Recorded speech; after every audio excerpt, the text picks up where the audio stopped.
Mas vamos lá. Evangelho de Mateus, capítulo 28, do verso 5 em diante. Deus abençoe, minha querida, obrigado. Diz assim a palavra do Senhor: O anjo disse às mulheres: não tenham medo, ou não temas. Sei que vocês estão procurando Jesus que foi crucificado. Ele não está mais aqui. Ressuscitou como tinha dito. Venham ver o lugar onde ele estava. Vão depressa agora e digam aos discípulos dele: ele ressuscitou dentre os mortos e está indo adiante de vocês para a Galileia. Lá vocês o verão. Amém? Fica com a sua Bíblia aberta, feche seus olhos. Eterno Deus, nós te damos graças, te louvamos por esse tempo precioso que temos juntos. Pedimos, Espírito Santo, fala com cada um de nós, ministra o nosso coração. É o nosso desejo, a nossa oração, em nome de Jesus. E aquele que crê e concorda, diga amém e amém, Jesus. Amém, queridos? Só tomar um golinho de água.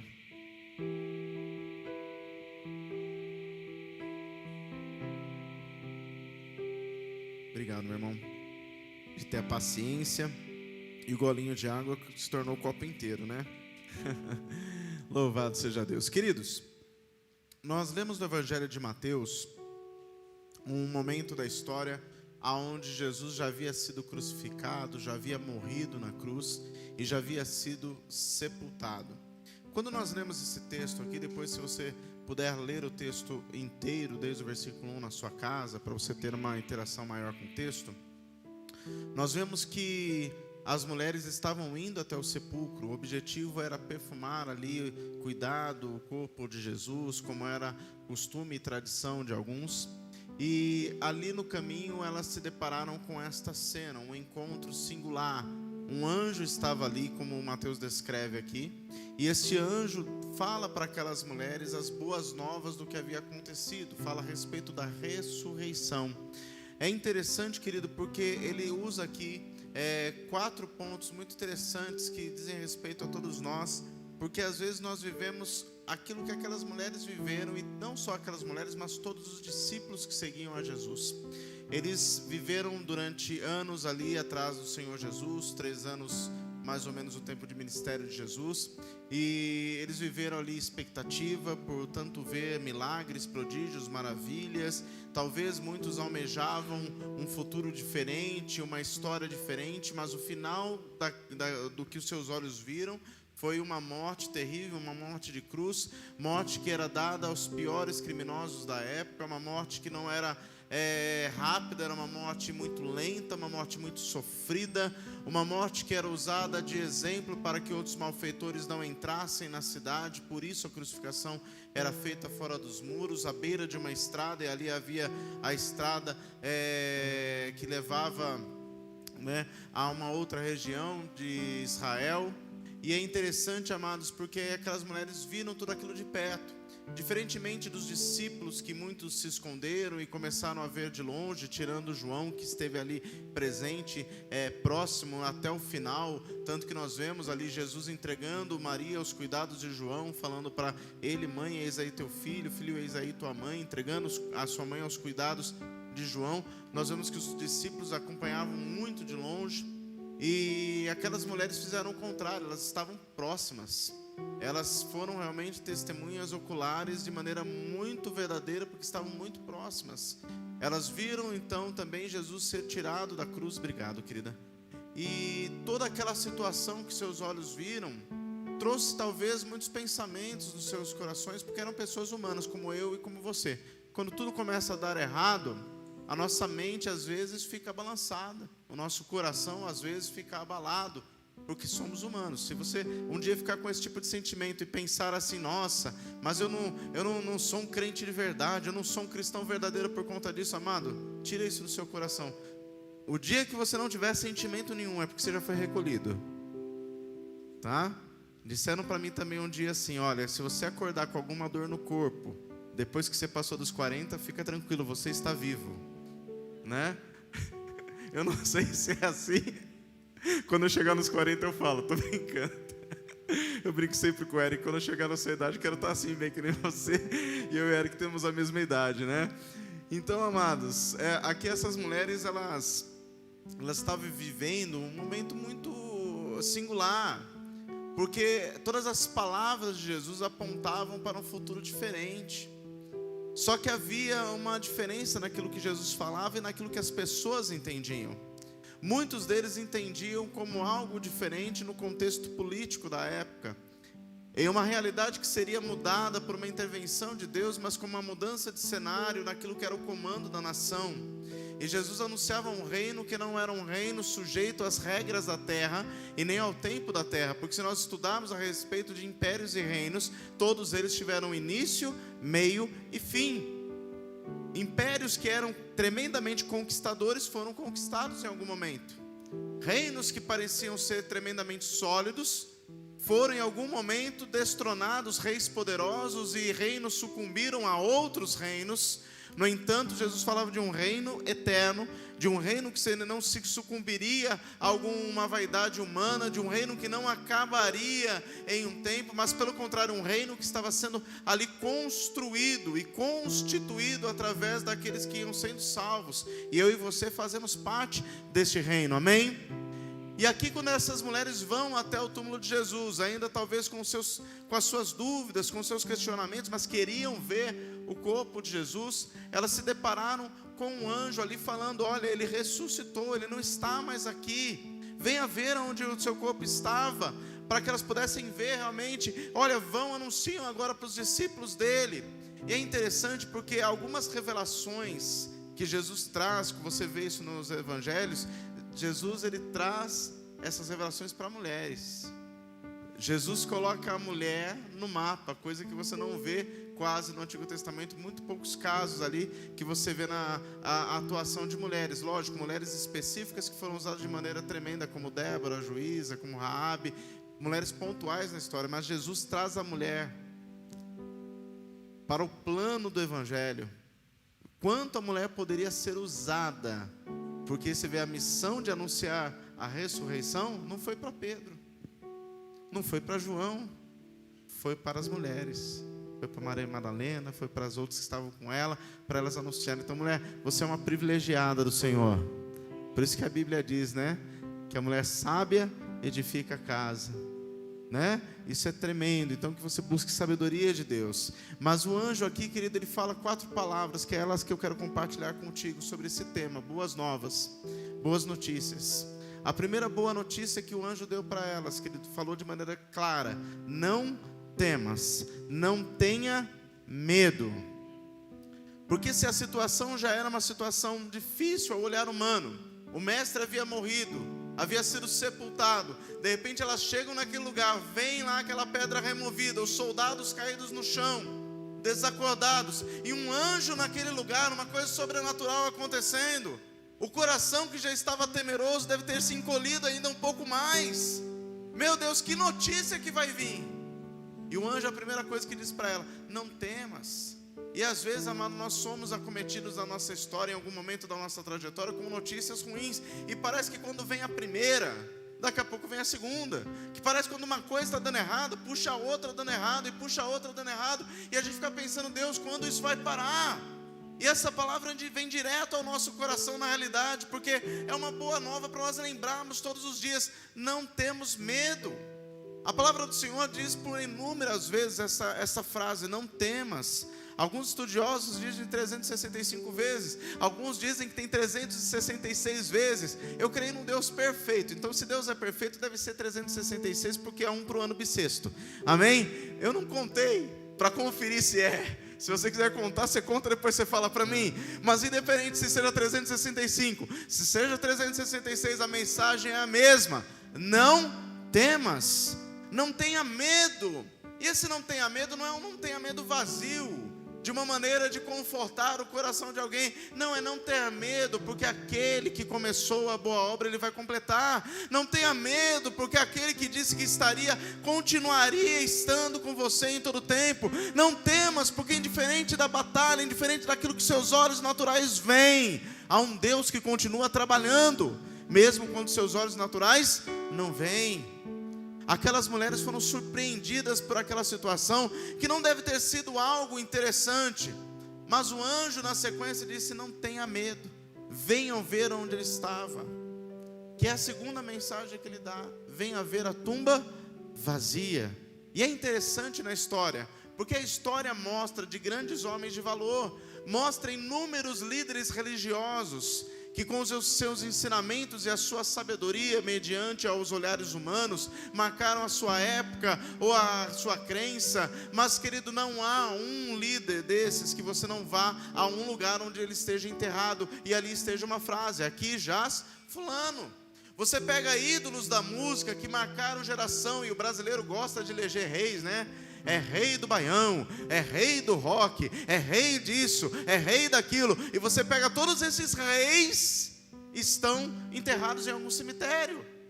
Você vai lá e vai, está aqui jaz fulano, está aqui jaz ciclano, está aqui jaz beltrano. Todos esses reis estão sepultados em algum lugar. Mas hoje fala: venha ver.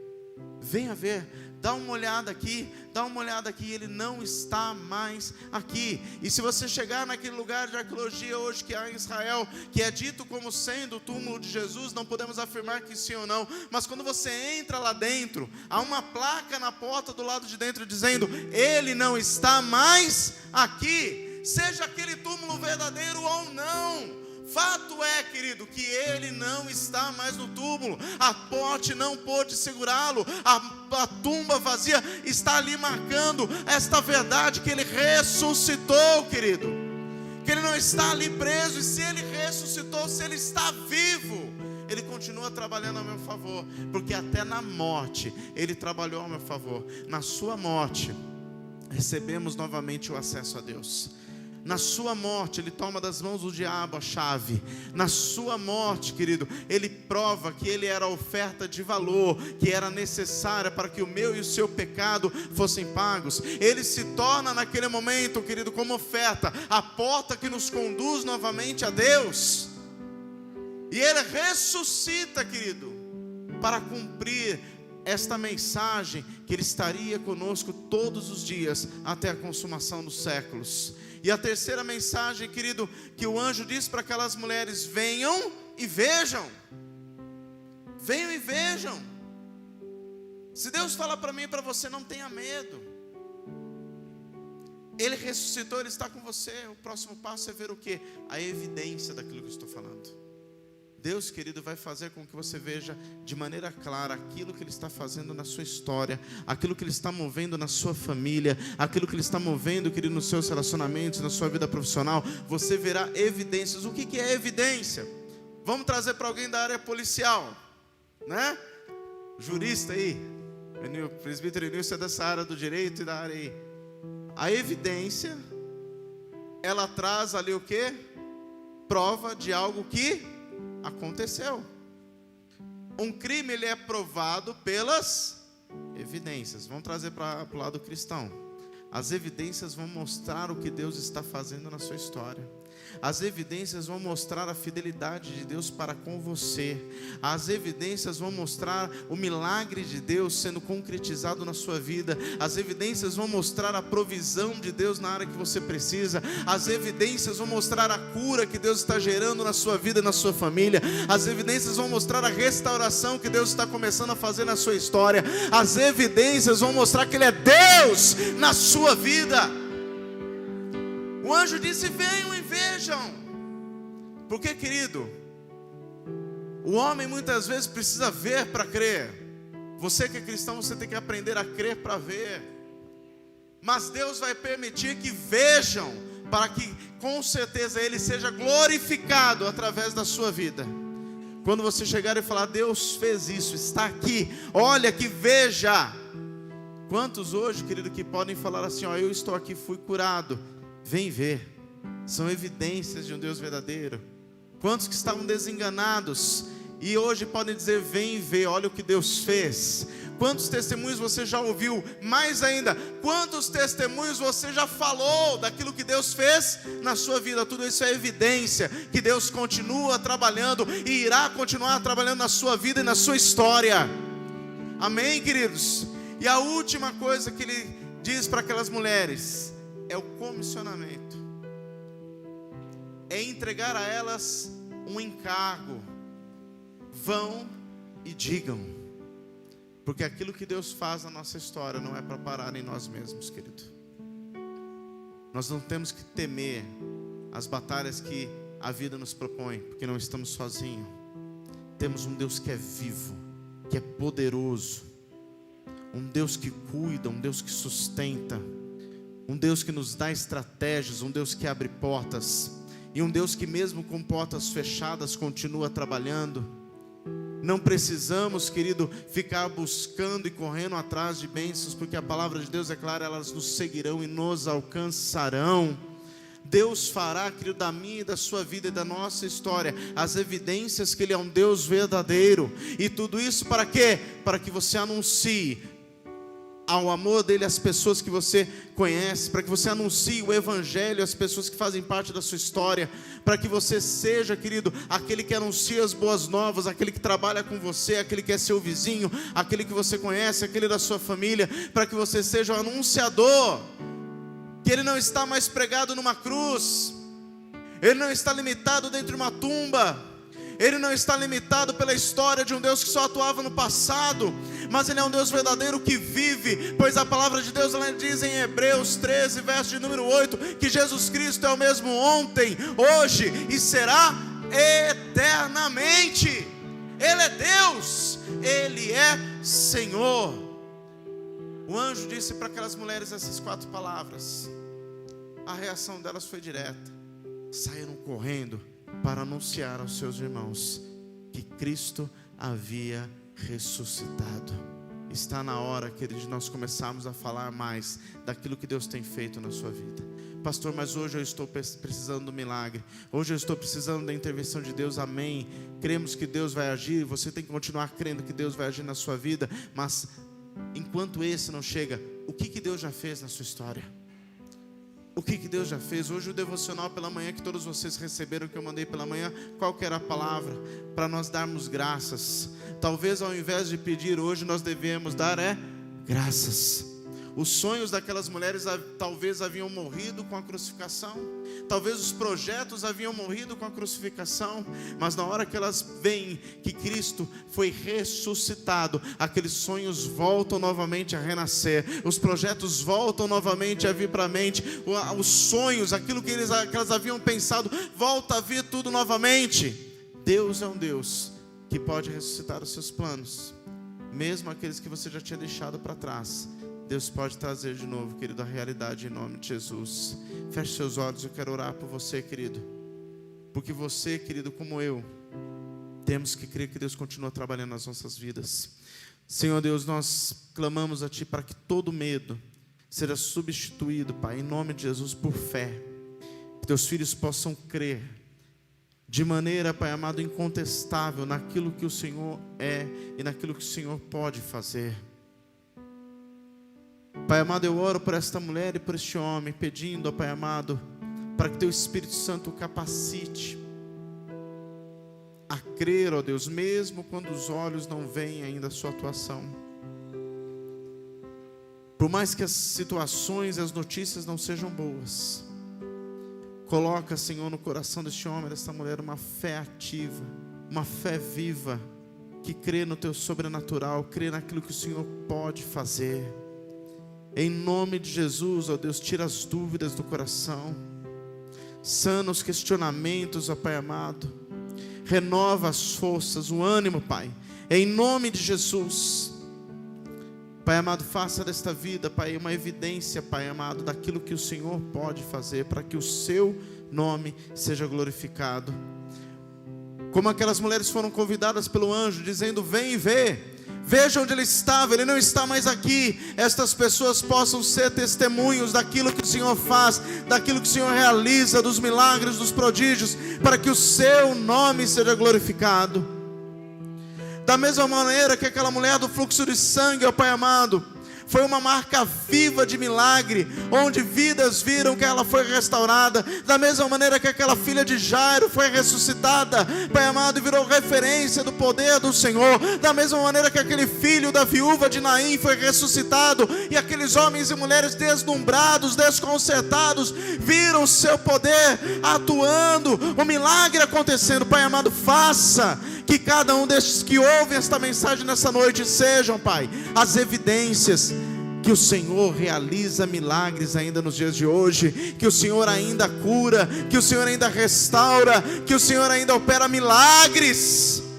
Oramos assim, Deus, crendo que o Senhor está trabalhando na vida destes que creem. Nós liberamos, ó Pai, esta palavra de cura, que a enfermidade seja dissipada em nome de Jesus, que o câncer desapareça, que em nome de Jesus os tumores desapareçam, que em nome de Jesus os rins voltem a funcionar, que em nome de Jesus o Senhor restaure, Pai amado, as doenças de pele, traga a cura completa, as peles fiquem novinhas como de criança, em nome de Jesus. Oramos, ó Pai amado, para que esses nódulos no seio desapareçam, e o câncer desapareça, e a saúde será restaurada por completo, para a glória do Teu santo nome. Liberamos esta palavra de cura, em nome de Jesus.